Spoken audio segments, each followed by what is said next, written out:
Sat Shri Akal. My name's Amin. Welcome to my podcast. I am so excited to finally share my first episode with you guys, which is going to be about my experience of leaving my toxic brown household. To be clear, this podcast is not to spread any kind of hate or negativity towards any generation or my parents. It is simply my experience for relatability purposes and awareness, and to have a better platform for topics that are not talked about enough. And I hope you guys enjoy the content. I'm super excited to finally release this, and it has taken me such a long time to finally get here, but we're here. So thank you. Thank you for watching. Thank you for listening. I remember being quite young, maybe 14, 15, understanding that I don't really know where I fit. I constantly was having an identity crisis of feeling like I'm too brown, I'm too white, I don't know where I fit, I'm very confused, I don't know what I'm doing, as most teenagers do. And especially as a Desi girl, constantly having that pressure, feeling like I don't want to disrespect my parents.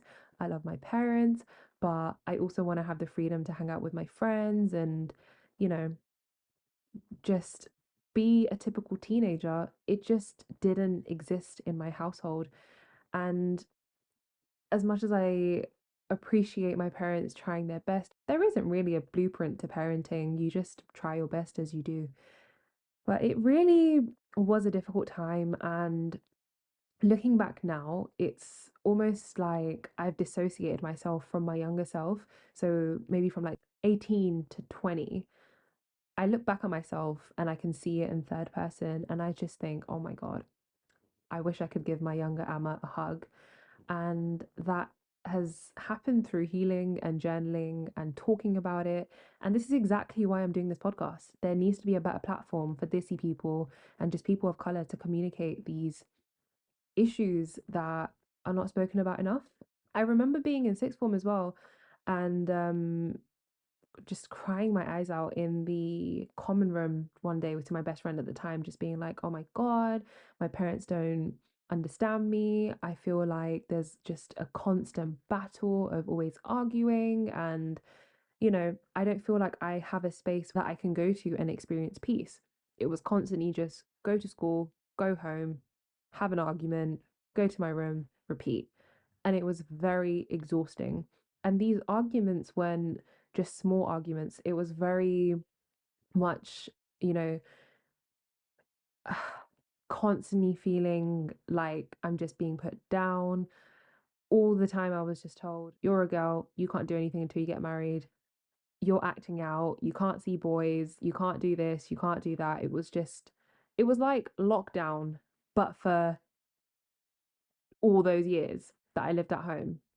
And it was just a really rough time. And I remember going to all my friends and just speaking about it. And from that, I realized that it's not only Desi people who experience that, it's my black friends who were going through the same thing, my white friends were going through the same thing. And even some of my friends today are still going through similar experiences that I went through when I was quite younger.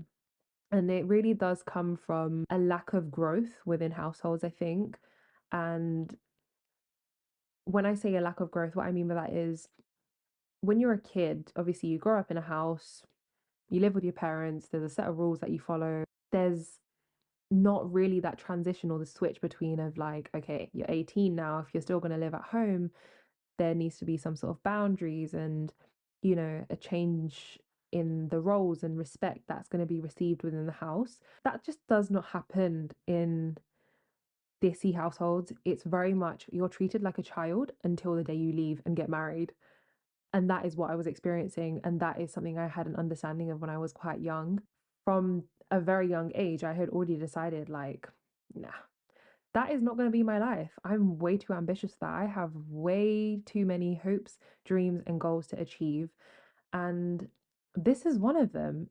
For me, I don't care if no one listens to this podcast. I'm delusional. I would just be happy if someone who is watching this, who used to be in the same boat as me, constantly questioning their parents, constantly feeling like they don't know what they're doing, not having that space to go home, arguing with their parents, and having an identity crisis. I hope they can just hear this and feel as though they can relate that if I can do it and get through it, so can you.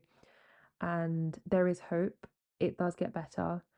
And that constant cycle, thank God, doesn't last forever. However, you have to be the one to make the change. And it would just be easy to tell everyone to just, yeah, move out, get your own space. But cost of living is a joke and it's not easy to just navigate through that. For me, when I had initially left for uni, I didn't care if it meant I would have to be homeless. With all the might and the force, I was going to go to uni. And even though I was excited for my course, for me, moving out was just to get away from my house. I just wanted my own space so badly because I didn't know what it was like to go to the corner shop without asking my parents. And I'm not saying they were always strict and like, I didn't have any freedom. I did have some level of freedom, but it was very much like I didn't know what it was like to just, have my own space. And it wasn't fun. Having a turbulent relationship with my parents when I was growing up and then finally having my own space was just life changing for me. But the thing that they don't teach you in uni is after uni, how difficult it can be going back home, especially as an ethnic kid, a Desi child. It is just the anxiety that I was having of moving back home after uni was just insane because I felt like I had spent 3 years building myself up, healing, growing. I was completely a different person and, new set of friends, new mindset, all that good stuff, to then go back into the same pit of all my darkness and sorrows and hate. But I just remember coming back and just that was probably the worst time of my life. And I'll never forget just feeling like, oh my God, like I've just got to wait until I'm like 25. Hopefully, I find someone who's going to marry me, and then maybe I might be allowed to have a life. But I had done 3 years of growing at uni, learning, got my degree, to then this. Yeah, I was just not having it.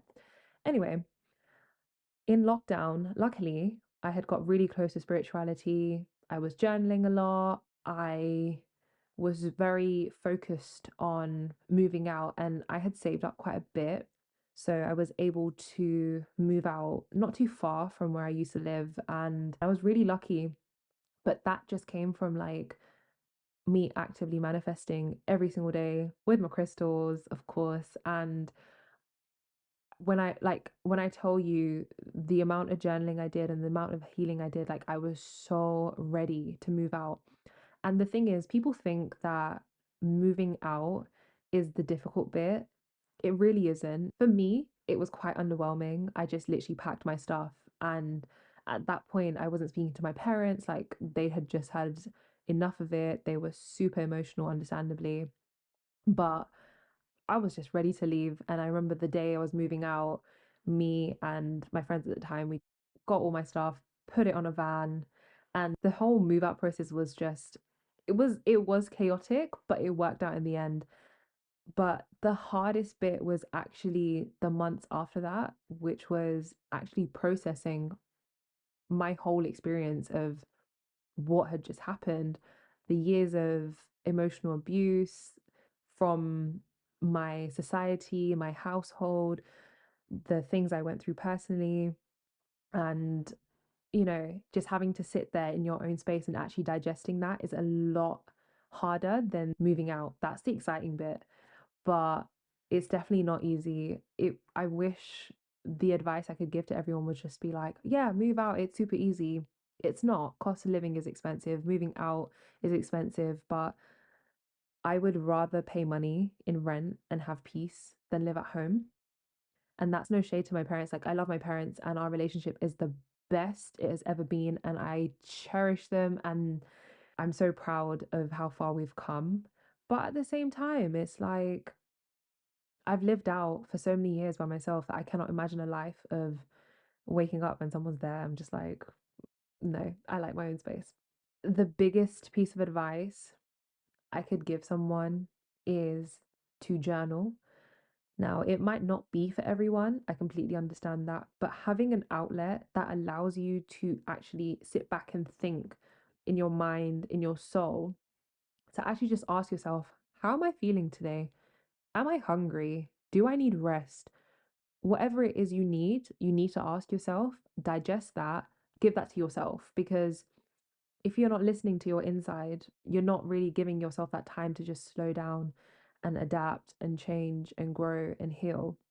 So that's what I did for a very long time, to just slow down a little bit because it was constantly just go, go, go, go, go.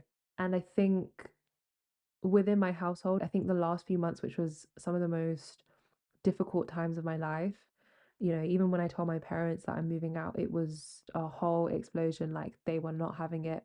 Luckily, my mum was a lot more calmer, but my dad, thinking back to that time, oh my God, I was so used to being shouted at and abused that my brain now, I just think back now and I'm just like, wow, I can't even believe that it went down. Oh my God, it was literally like an Indian drama, the way everything went down. And I understand because as a brown dad, at the time when he wasn't so healed and he's literally a changed man now. Like we literally laugh about it. I know many stories where people have moved out of their households and stopped speaking to their parents because of the amount of abuse that they went through. But I've not really met anyone who has moved out, stopped speaking to their parents for years, started speaking to them, and has like the best relationship with them now. And I think just with relationships in general, I'm very understanding that people in your life, regardless of who they are placed there for a reason. And especially with parents as well, it is difficult when it's family, but you have to understand that they might not be there forever. So just cherish the time that you have, unfortunately. And I would have never said that when I was younger, but it is true. Sometimes my friends who have had great relationships with their family and, get on with their parents and their siblings, I've never experienced that until now. So for me, it's still really weird. I have a great relationship with my parents, and because it's still very new, I don't know how to sometimes navigate through that, but I'm still learning and I love it. I love getting on with my parents and seeing how they've taken accountability and grown and now have their own life. And I will speak about parents later on in my episodes about how immigrant parents do not give themselves enough credit, are constantly working around the clock 24/7, and don't even get time to enjoy life because they're just so focused on their kids. And now, after having those very difficult conversations with my parents and reminding them that, hey, you're your own person. You also need to heal. You've taken the accountability, you've apologized, and you're a better human being. It's important to remember you have your own life for you. Please enjoy it. I am grown. I don't need you to take care of me anymore. And from my personal experience, my parents grow, they've got their own friends, they take care of themselves, they have their own hobbies. And I love that for them through communication. I will also be speaking about language and just Punjabi in general because I'm very good at code switching. And at some point, I would love to do a few episodes in Punjabi to actually relate with the Indian community a lot better as well. But it would be nice to connect with more Indian content creators as well, just to, hear their experience, see what it's like. And even though this first episode has been very, I guess, not too in depth, but in depth enough, it's still very new to me. I don't know how comfortable I am just, releasing my whole life on the internet. But I think just as like a brief overview of moving out and how awful slash amazing my experience was, I'm just really excited to go into some of the next topics I want to speak about and shed light on them and bring more awareness. Anyway, I hope you guys enjoyed this episode. Give it a like, give it a share. I don't know how this works. As I said, this is still very new to me. Tell a friend, share it on all platforms. And thank you for watching. Sat Sri Akal. Take care. See you guys soon. Bye.